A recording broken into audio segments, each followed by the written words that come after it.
Hello, everybody. Welcome back to Formula A. Yeah, we are back. Got all three of us today. Got Kyle, Ryan, and Marcus. We got our Monza review episode. It was over a week ago, but here we are. We're still here. We still got to talk about it. How's everybody doing? I'm good, Kyle. I am good. How are you boys? Doing pretty well. It's been a hot minute since we've done one of these here podcasts, eh? Yes, sir. Yeah. Yes, sir.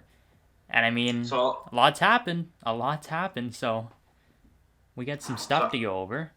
yep. I kind of, in the spirit of being a Canadian podcast, just get right.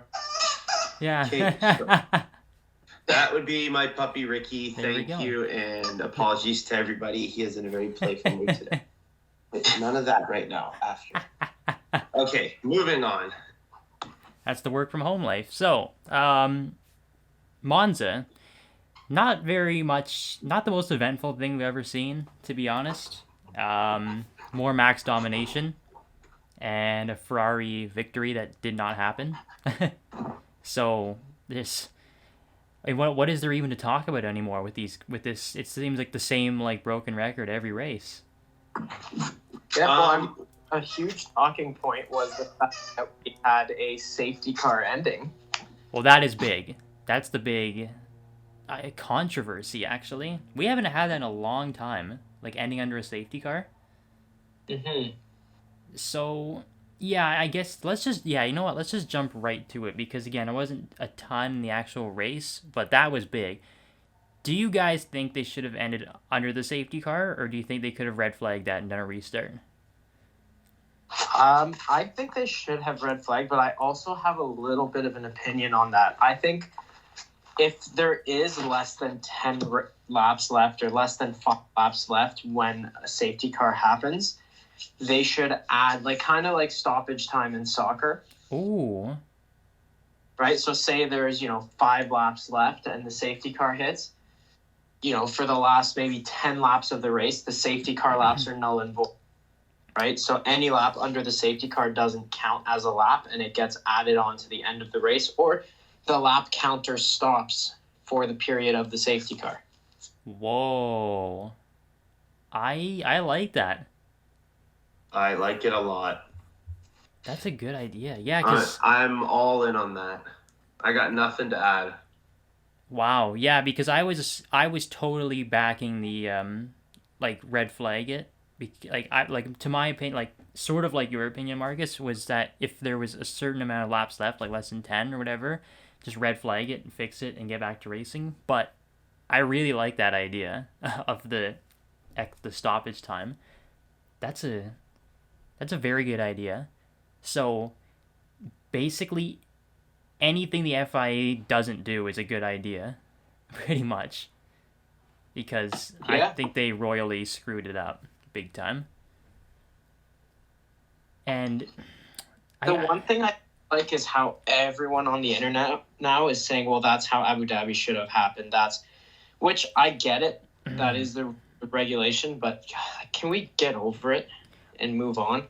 It's funny because I do want to get on too, but it's funny that the FIA created that problem themselves, that nobody will ever forget that race, and it's completely their fault for that, which is really funny. But yeah, it's easy to say that in hindsight, I guess, for sure. But this one I think was pretty obvious. Like, they should have just stopped the race. Because Completely. yeah, they can't just, you can't just say like, oh, this is the way we do things. It's like, well, no, it's not, because you showed again with Abu Dhabi that you can change stuff on the fly whenever you want. So I think the fans deserved a bit of a spectacle at the end, So tough call. I'm not allowed to weigh in on this subject. Some listeners may throw a temper tantrum, so I'm just going to stay quiet for this one. Do you have orange goggles on? Or to stay and send it directly to Aiden. Yeah. So, I mean, okay, so one guy that did benefit off of the safety car ending, the boy Nick DeVries. Which, that should be the highlight of this review, is Nick DeVries' performance. Where is he going, and how good was that? It was so good. You know what's crazy is that, like, okay, sure, there was a lot of grid penalties that got him further up the grid, but it would have been so easy to just for him to fall back during the race and be like, well, he's in a Williams, so not too much he can do about it. But like he was comfortable the whole race, like keeping guys behind him. Like, Well, how many times did we see that last year where George Russell would put a bonkers qualifying in and then lose out during the race? well, So yeah, for Nick able to maintain, like he started P8 I think on the grid. I think so. Yeah, yeah, Like he had two DNFs that benefited him. So I think without the DNFs he would have been P11. But that's still a great result in that Williams. Fantastic. And oh yeah, how much he beat his teammate who's been in the car for years now. And because Albon was in FP1 and FP2, correct? yeah. I think it was only FP3 he missed. Thankfully, he's okay. That was like scary, by the way. Yeah, that was scary. Good to see his tweets that he's doing better and moving on, and is recovering well, which is great to hear. Shout out to Albon. Hope you're feeling better, and see you next weekend. Yes, sir. But yeah, for De Vries, it was really impressive to see how many legendary drivers on the grid were praising him. Like, I think Hamilton was giving him praise. Max was super proud of him. Like, Russell was giving him a big hug, like all these. So, it's funny, 2 weeks ago, we talked about who's taking what seats and where, and Nick De Vries was barely in our discussions, and now he's at the top of our list of where is he going to end up. And Yeah, because it's got to be excuse me, it's got to be a sure thing that he's making it on the grid for next year. you would hope so. Like, what else does this guy have to do? I mean, outside of what he did at Monza, like he won Formula 2 championship, he won Formula E championship. Like it's pretty epic what he's doing. And then he shows up to F1 for his first time and gets a points finish in the worst car in the grid. So what more do you have to do, honestly? Yeah, I completely agree.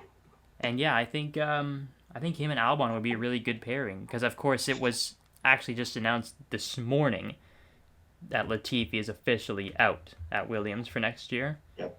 So unfortunate, I feel bad for Nicky. Yeah, It's unfortunate. it sucks to lose our local Ontario driver on the grid, but it is what it is. He had a good run. He had his shot. He had his points finishes, his purple sectors. He's had his highlights. His Q3 appearance, yeah. Yeah. So it's time to make way for someone else. And I guess, truthfully, everyone knows that Latifi was partially or majority there because he had a good backing behind him and could bring money to a team that was in need of money. Yes. Now with Jos Capito and new ownership, that's not so much the case for Williams anymore. And the budget cap helps them too.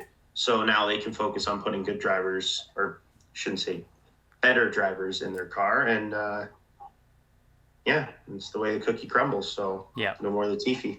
He can enjoy his Nutella a little more now. Yeah, exactly. There'd be a lot more Nutella time. So, yeah, just be like the bat signal flashing in the sky, big jar of Nutella, and he's on the scene. Yeah, I think they did what they had to do. They did what they had to do, and I guess this was the right call. So, I'm sure within like the next week or so, they'll probably confirm their driver. I would assume De Vries, like we said, but who knows? We've seen crazier things happen before. And So Crazy season this year. let's run down right now who has an open seat. And so Aston Martin fully signed for 2023. They're booked, both yep. seats. Ferrari booked. Red Bull booked. McLaren. Mercedes and McLaren are booked.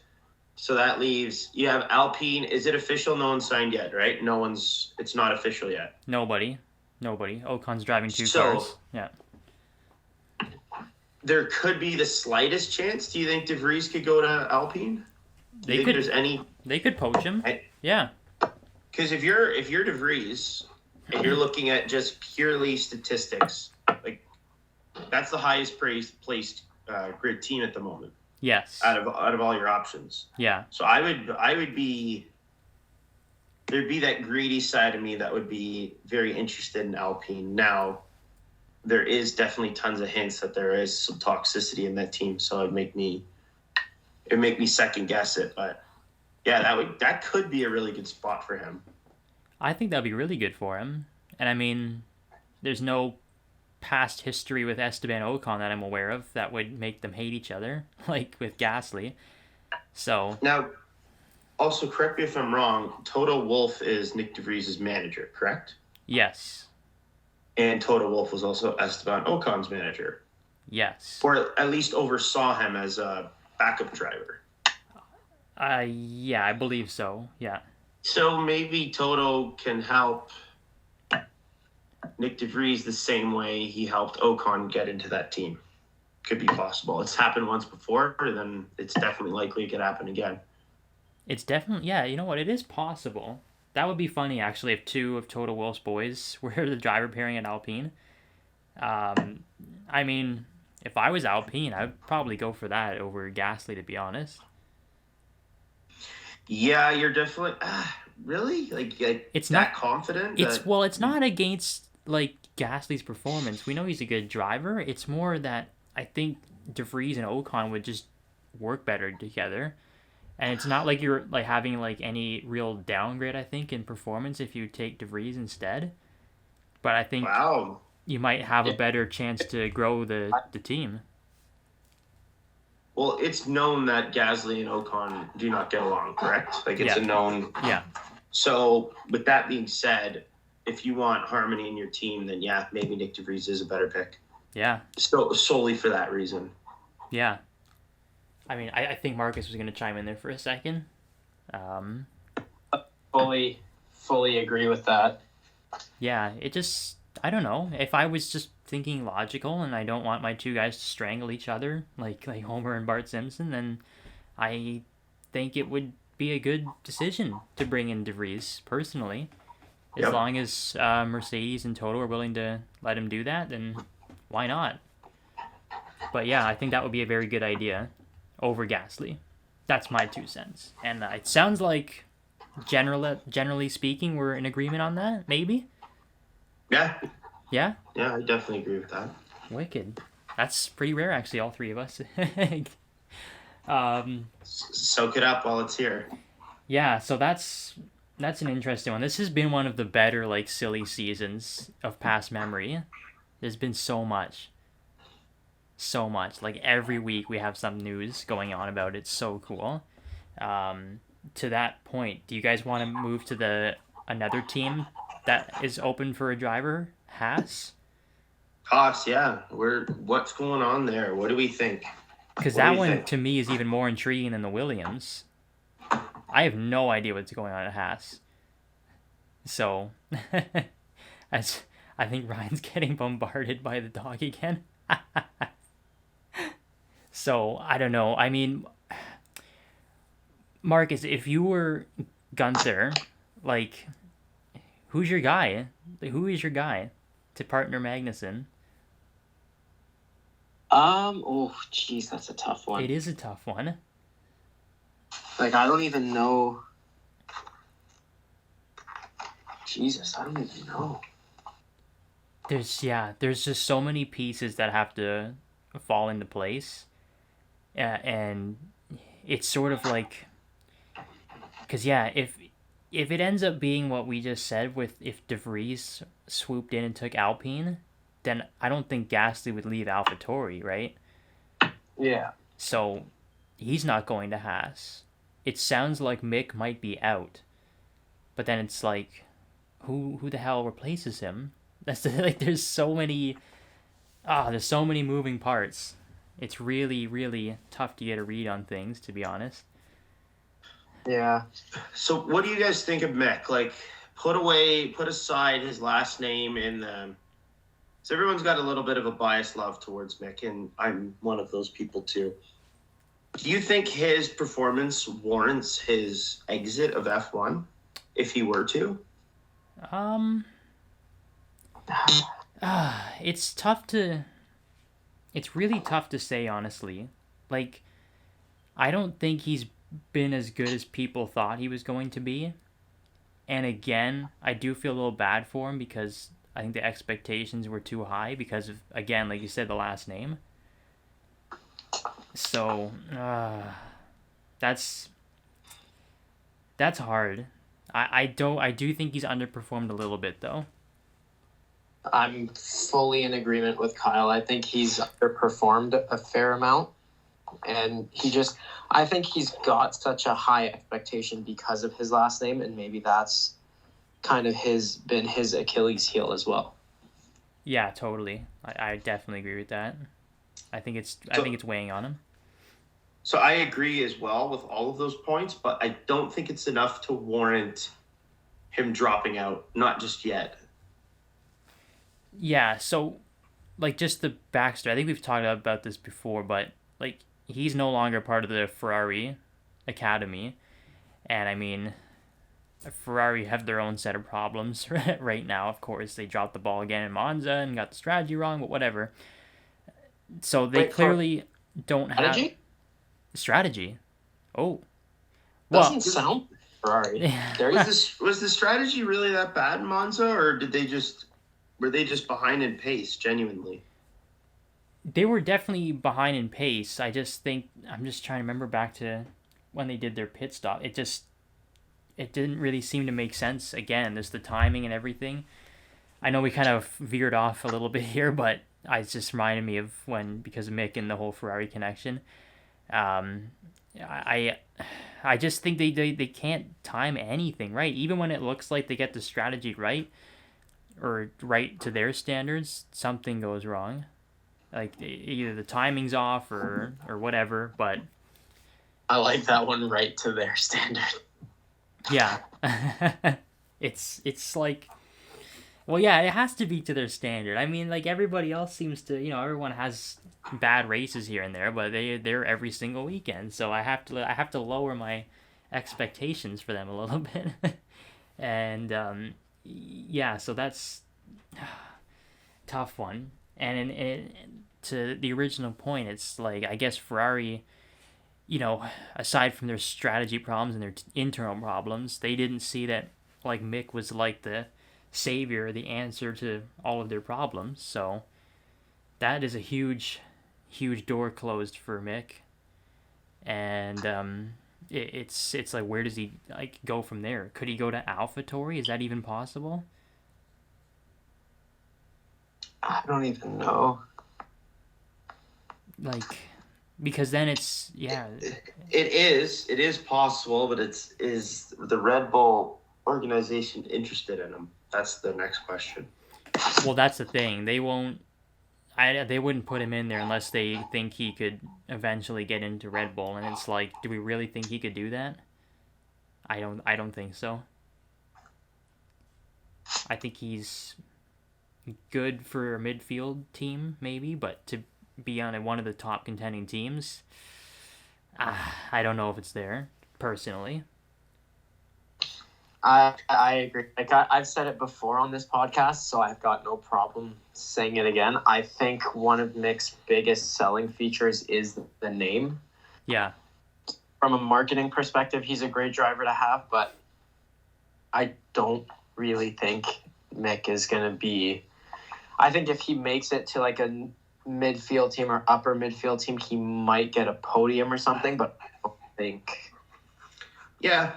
I was about to say, actually, and it's funny you just said that, Marcus.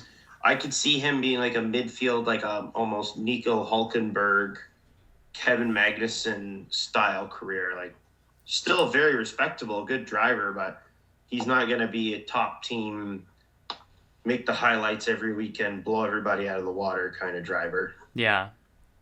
Yeah, I would agree with that. And I mean, like, they have to realize, like, okay, just because your dad was like a big Formula One champion, multiple championships, you don't have to be in Formula One. That's the thing. Like, I don't think people realize that you can be successful in other series. Like, it's okay if you want to move on or you think you can do better elsewhere. But people just seem to think that he has to be in F1. Yep, sorry. I was saying I think that's some advice Danny Rick should be taking. Oh, 100%. That's yeah, we get on this guy every week, just figure out like what's he doing? Like we're like because there's no F1 seat for him. Are we all in agreement on that? Yeah. Yeah. And I don't he has enough, like he has too much pride to go to like a Haas or, Yeah. maybe he'll go back to Alpine. Who knows? But Well, let's run down the scenarios. So Alpine's made it pretty obvious, in my opinion, that they're not interested in bringing him back. Right? We all agree with that? I would say so, yeah. yeah, So we can X that one off the list. So then you got AlphaTauri. Is he going to go back to the junior team he started with? And is Helmut Marko and Christian Horner going to be interested in him there? I would put that at a 0.0001%. Yeah, I also agree with that. So Yeah. you can X that one off the list. Then is he going to go to Haas? I just can't Maybe. see it. Maybe. I think that's his highest probability. Yeah. But now he puts himself as a $25 million driver. Well, that's the thing. There's no way old Gene's gonna be shelling out $25 million for him. And no offense to Ricciardo, like even top teams, like the last 2 seasons he had is not 25 mil a year performances. I'm sorry. Yeah. And I'm a Rick fan, so that's tough for me to say, but Yeah. The only scenario where I think he would end up at Haas is if Haas had like a rookie or something and they wanted him to come and like sort of mentor him. But Kevin Magnussen's the guy that's supposed to mentor other people. Like nobody needs to tell Kevin Magnussen what to do. So I just don't see a fit there at all, personally. And I mean, that's the thing. As someone at his age, they have to see a future with him. And if he's too old or whatever, they don't think he can do it, then he's gone, basically. So there's one other option, a speculation that I've been seeing going around on YouTube thumbnails and Facebook articles, is Ricciardo to Mercedes as a backup driver. That's really bizarre. Really bizarre. I don't think it's likely either. Yeah. What's your thoughts on that? Do you think he could, do you think there's a chance he waits it out and then becomes like Russell's teammate? No, I don't think.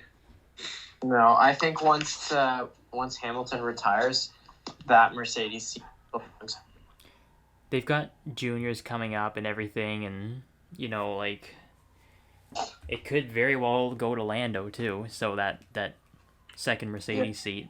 So, there's just no way. And Lewis did come out. I don't know if it was yesterday or a couple days ago, but he came out and said he has no desire to leave anytime soon. So I saw that.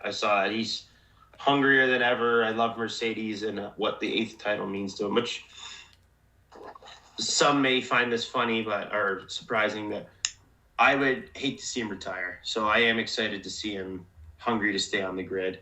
Because at the beginning of the season, we speculated it on some of our shows. Is this it? When he was down in the dumps and 13th, 15th place. Yeah. Is this it? Is this the end of the Hamilton era? And it was nice to see Mercedes catch a second win mid-season and start to come back. And, he's got a pep in his step again, and he's brought back his old self, that relentless, mistakeless driver that he is. Yeah. Yep. And I mean, even like a bad race for him now is he was P5 in Monza, qualified P5, and he had the grid penalty too, right? So he came out from the back. That's impressive. That's a great race from him. Yeah, so it's I think he's definitely in the zone again, even and that's considered a bad race for him, coming from the back and finishing P5. So he's not he's still got it, and it's what did you look at last race at Monza or other races before that, Hungary, whatever. He's still got it, and he's not. It's really impressive, and I can't see him losing that hunger. And Mercedes has turned it around so quickly, the car performance, that I think he believes in them. So he's not going anywhere, and there's no reason for them to sign an older guy like Ricciardo to maybe fill in when he retires. There's just no reason for it. No. So Yeah, shut down that YouTube thumbnail speculation. No Yeah, no clickbait I, here. I agree. I definitely agree with that. Yeah. So yeah, there's still quite a few moving parts. I think the other like big news we got this past week was the calendar. Yeah. Sorry, before we go to the calendar, Yeah. just want to give a little mention. I want to say Ricciardo was having quite a great race in Monza before his engine decided that the race was over. That's unfair. Yeah, we didn't. Our Monza review was pretty brief, obviously, because there wasn't really very much happened. But yeah, that's a good thing to point out is that he was doing pretty good, and that's I do try to give him a bit of the benefit of the doubt sometimes because he has had some bad luck this year. But overall, it's just not cutting it, man. It's not good enough. No. So yeah, that's. But anyway, moving on. So to the calendar. Da-da-da-da. I'm gonna pull it up and I'm gonna run it through on my phone here. Just give me a second. Are you reading off everything for us? Yeah. All right. Top to bottom. Okay, and then we'll go through and discuss the big points because there are a few actually noteworthy things that we can get on. So, oh, someone is getting. Marcus, I think your vibrates on. It's coming through the mic. Let's see. How do I turn the vibe? F1 announces We have the remote race work today. calendar for 2023. Dun, dun, dun, dun. So it starts off in February, the 23rd, 25th weekend. Preseason testing at Sakir this time. Yeah, Barcelona's So done. not Barcelona. Interesting. And then you have the season opener in Bahrain. What do we all think of Bahrain as a season opener? Do we like it? I don't mind it. We get some good races there. I actually think it's a good track. I mean, the first race this season at Bahrain was epic. Like that battle between Leclerc and Verstappen was amazing. Yeah. So I think it's a good track. I have no problem with it. I am in agreement.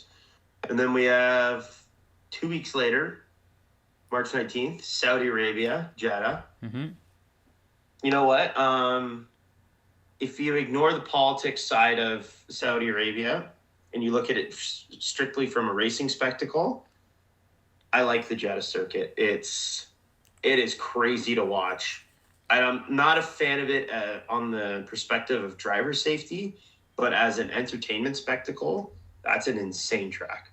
Yeah, and just before we continue on, correct me if I'm wrong. This coming year might be the last year for Jeddah because they are building a permanent circuit there. Like Jeddah was always meant to be a non-permanent race. Wow, that is a ton of work and money for 3 years. That's crazy. Yeah, well, they got no problem spending money over there. That's true. Yeah, it could That be. is true. Yeah, it's either next year or the year after. I think it's the last year for Jeddah before we get the permanent Saudi track. Interesting. I'll be very interested to see what that looks like. Yeah. Yeah, and then after that we go to the other side of the world, and we're in Australia. Right on. Oh, question: would you consider Jeddah a street circuit? No. No. Okay, so that's a circuit. So we have first two are circuits, and then Australia.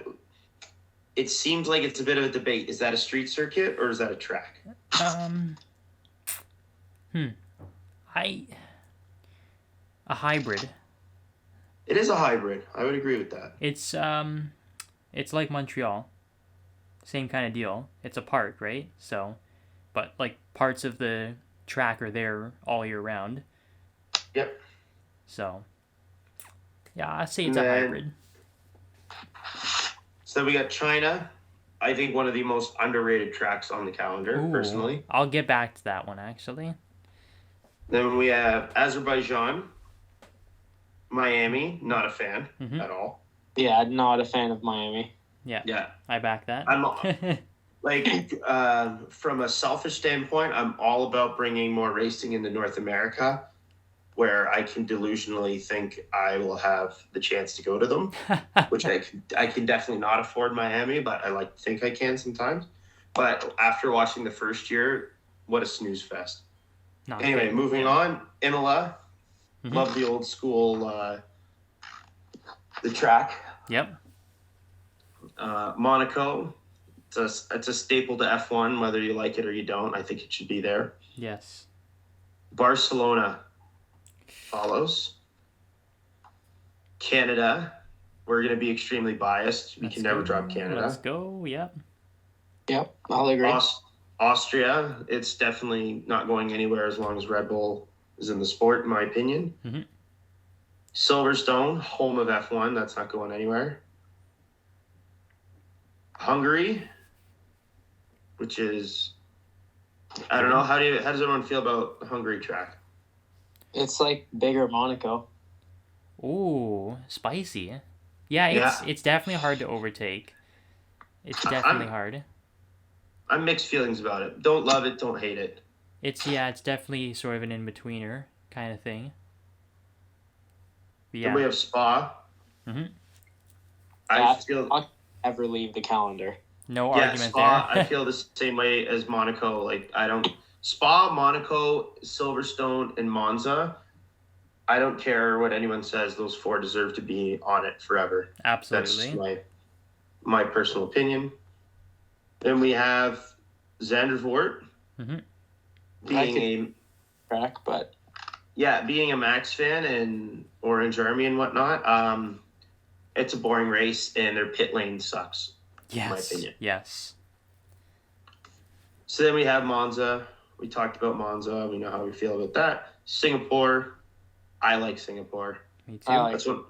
That's one of my probably my favorite street circuit. Yeah, I would agree with that. yeah, you're not wrong there. Then we have Japan, Suzuka. I love Suzuka. Hope that never leaves as well. Qatar, and I guess Qatar was supposed to be, or they talked about it being a street circuit at some point. Oh. But here it is saying Losail, Yeah. the same MotoGP track, which actually produced half decent racing. I didn't hate it. It's a fast track. It's pretty good. I liked it. And it produced a Fernando podium, so I'm all for that. Exactly. Then we have Texas, Coda. Mhm. Mixed feelings about it. Don't hate it, don't love it. I'll get back to that one. Mexico, I think I feel the same way. Don't hate it, don't love it. Brazil, I would put in the same category as Monaco and Spa. Never get rid of it. Yeah. Yeah. Las Vegas, Here's the big one. I can't really say anything about it, so I'm going to be open-minded and say don't knock it till we try it. Mhm. And I'm just going to leave it at that. And Abu Dhabi as a finale, I could get rid of that in a second and be completely happy with never going back to that track, because I think it produces extremely boring racing and does not have the atmosphere to close out the F1 season. Yeah, so Boom. since we're at that track, I guess, just put a little tidbit in. I like the improvements they made to the actual layout. I think that helped a lot last year. Yep. But I do agree that I don't think it should be the finale. I was so happy when it was Brazil as the finale. I think that was much better. Yeah. Or but if we go back to like way when Suzuka was the finale. Oh. Yeah, that was pretty epic too, actually. Like that is some of the craziest finales in F1 history were at Suzuka. So Yeah. I wouldn't be against that either. So yeah, Suzuka or Interlagos, those would be my picks, I guess, for a finale. So and you guys are we digging Vegas? Are we liking the Vegas one? It's a night race on Saturday night. I don't think it's gonna be the most interesting race. But yeah. I think it's to be decided. So it has a very, I don't even know how to, like, what track to compare it to. You have a lot of straights, so there's going to be a lot of slipstreaming, a lot of DRS, and then you're hard on the brakes into tight corners. So in theory, that should be a lot of overtaking. It should be. You would think. Yeah. You would think. Now, we don't know because we haven't been there, and with the new cars, and we just don't know. Is it going to be like Monza where you get a DRS train, you actually don't get a lot of overtaking? Or is it? I don't know. It's so hard to say. So I really am waving a beige flag. Like I have no beige flag opinion. So I have no opinion of Vegas yet. But I'm excited to see how it all plays out. Yeah, so that'll be interesting. You know what a big, I guess, tell for how Vegas will be is how Singapore will be next weekend. Like obviously we're previewing that next weekend, but see how the cars do there, where it's a tight circuit with a lot of corners, and that's true. Then maybe we can kind of sort of figure out what Vegas would be like, because it's like the opposite of Singapore. I think Vegas might be a little bit like Azerbaijan, like concrete walls, big long straights, tight corners, maybe. Yeah. Kind of minus the middle and the beginning of the last sector. So I don't really think Vegas has anything like that. Yeah. But like corners, the big straightaway, the start finish straight, you got that little straightaway, the double 90-degree turns 1 and 2, and then that big straightaway again. I feel like that will resemble a little bit of Vegas. Yeah. So we'll see. Time will tell. Yeah, and see if, because I think 3 U.S. races is a little excessive personally, but I would keep Vegas over Miami. I know we haven't been there yet, but I think I just am so unimpressed with the Miami race that and Vegas is, I don't know, Vegas is showtime. Like, you want a spectacle, you want an event. No matter what, like whether it's good racing or not, I think it's just going to be a cool circuit seeing them race on the actual Las Vegas Strip. Yeah, I agree with that too. So we'll see. Time will tell. So what would you change about the calendar? I heard WTF1 podcast, shout out to them. They played this little game. Like, what would you change on the 2023 calendar? So I want to hear your two. Marcus, you go first. What would you change? Definitely to do with logistics. Yes. Yeah. We're trying to go green, but we crossed the pond like 24 races. We crossed the pond 20 times. Like, come on. Like, that's ridiculous. I would scrap Miami like there was no get rid of Miami. Yes. Yep, I agree. I saw one where it was this, I think it was on TikTok, this girl like redid the calendar, brought it down to like 20 races, added in got rid of Qatar, put Turkey in there. I like Turkey. Turkey's a nice circuit. I love Turkey. Yeah. Thanksgiving is coming up. I do love Turkey too. Canadian Thanksgiving. I would scrap Netherlands. I could do without Zandvoort.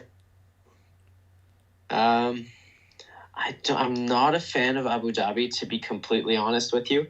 I think a Las Vegas finisher would be epic. Ooh. Whoa. Right. Hot Las take. Vegas race. Like, at least the last 4 races, for the most part, are, I guess, in my calendar, the last 4 races are all kind of North, South America. But, like, it doesn't make sense. You go from Qatar to the States, have your bunch of races there, and then you have Las Vegas, and then the next weekend you have Abu Dhabi. Like, it just doesn't make sense. They're probably insanely jet lagged. Like, yeah. And the thing is you're in Qatar before you go back to that whole like American leg.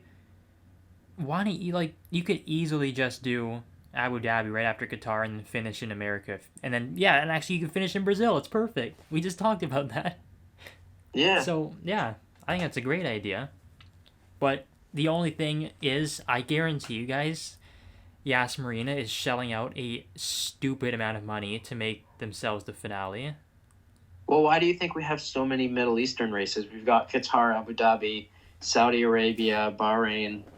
Like, that's a lot of... Yeah, there's a grade 1 circuit in Kuwait now too. I wouldn't be surprised if Kuwait ends up there in the next 5 years too. So it's just shocking news. Crazy. 25 races for 2024. Yeah, it's too much. But I do and then also up though.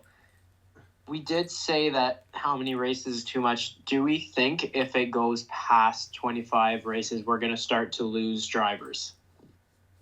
I think there'd be protests. Like, there'd definitely be protests. I don't know if we would actually lose them just because of all the contractual obligations or whatever. I'd see. Hold on to interrupt you. I'd see Perez dropping. I could totally see. That's the one guy. That's as soon as Marcus said that, that's the first guy that came to mind. Yeah. Because he's talked about it before. Like, he's got a family. He's got like young kids that he wants to see, and he's old. He's getting older. I think he would get to a point where it's like, yeah, I'm not doing this anymore. So. Yeah, I agree. But it is a lot of racing. And the way the schedule is, it's so compact. Yeah. Right? Like, they could have done it a little bit better, too. Yeah, they definitely could have done it better. And like, I totally respect that, like, look, all the tracks, they have other races and stuff they host. I get it. But you can't... Speaking of races they host, yeah. Isn't the F1 race at Spa the same date as the 24 Hours of Spa? Apparently that got changed. I think they would have had to move it.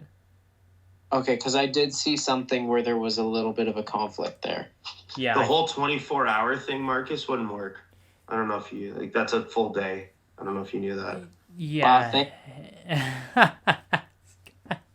I don't know what I'd do without you sometimes. Well, to that point, like, Spa was traditionally always been right after the summer break, too, and now it's before the summer break, so I think they moved it around because of that 24-hour race, so there was no interference, but, yeah, it's, either way you slice it, it's too many races, I think. Don't get me wrong, we love watching these cars drive around in circles, yeah, but you can only do it so much before it, like, then think of how long it'll take to win a championship, right? Yeah. The slightest thing could completely ruin your championship. You could be in the clear, and then all of a sudden you'll have hope. Yeah, and I mean, I'm looking at it right now, and it's 24 races, and I think 20 is the magic number. I'm looking, there's easily 4 races I could get rid of right away and be happy with it. So. Yeah. I'm all on 20. I agree. 20 is the magic number. Do you want to hear the 4 races I would like to get rid of? Yeah, let's hear it. Let's see if I agree. I would get rid of Miami. I think we've all voiced our opinion on Miami. I could do without Zandvoort. It's not really my first pick to get rid of. I think the track itself is fantastic, but it's fantastic for other racing, not for F1.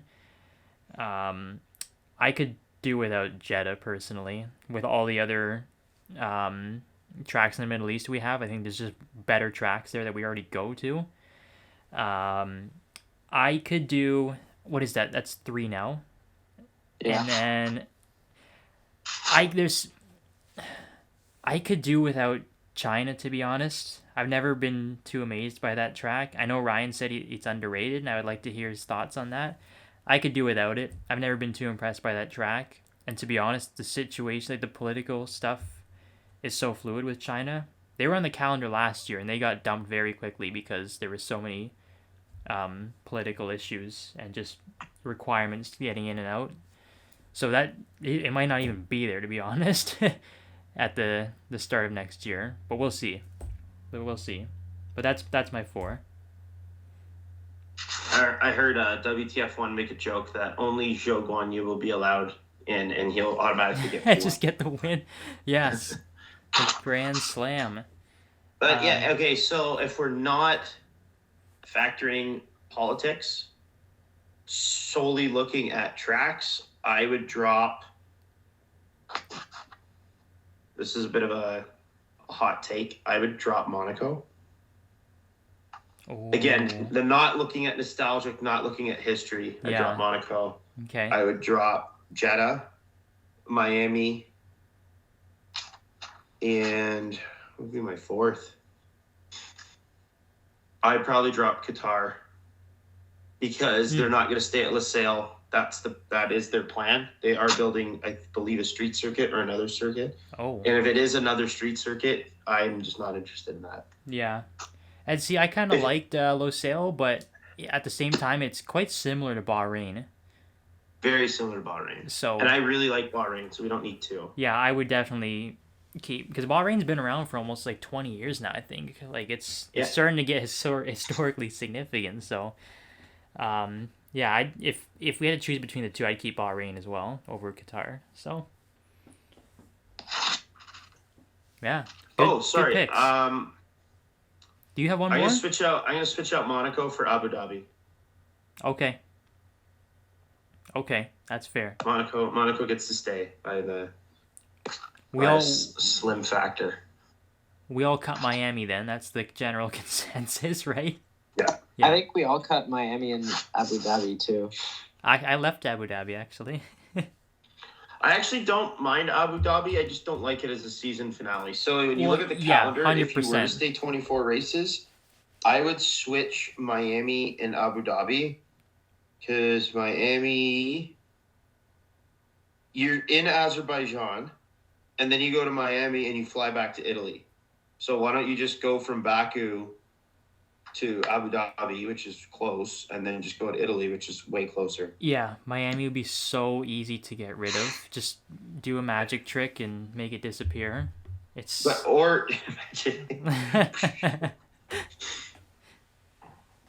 Yeah.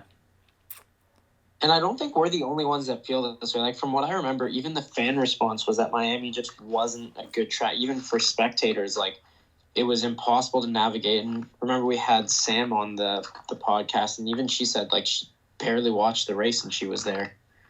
Yeah, I heard it's, like, a bit of a nightmare, like, logistically and getting around or whatever. It's just not, I don't know. It's just not feeling it. Never, ever forget the fake water and boats in Miami. I'll never forgive them for the fake water. What a setup. So stupid. So silly. Yeah, it's garbage. Yeah. All right, well, I think that wraps up everything we need to say about the calendar. That was a calendar review episode with a little bit of Monza in it. Yeah. Well, we got one more thing to review. Okay. One more thing to review. Yeah. And it's probably the biggest news.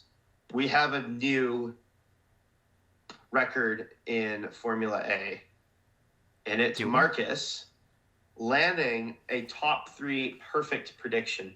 Oh, yeah, we forgot. Out of Italy. Oh my goodness, he yes. called Max, Leclerc, round of applause. Yeah.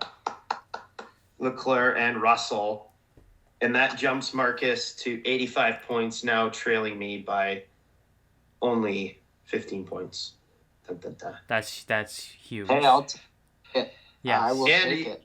And he also got Norris in the right position. So that's 4 out of 8 perfectly guessed. So well done. That's super impressive. I don't know if you guys realize how hard it is to actually get that many guys in the right order. So kudos. Which is crazy because, like, no offense to us, but especially the top podiums, like, it doesn't get shaken up that much.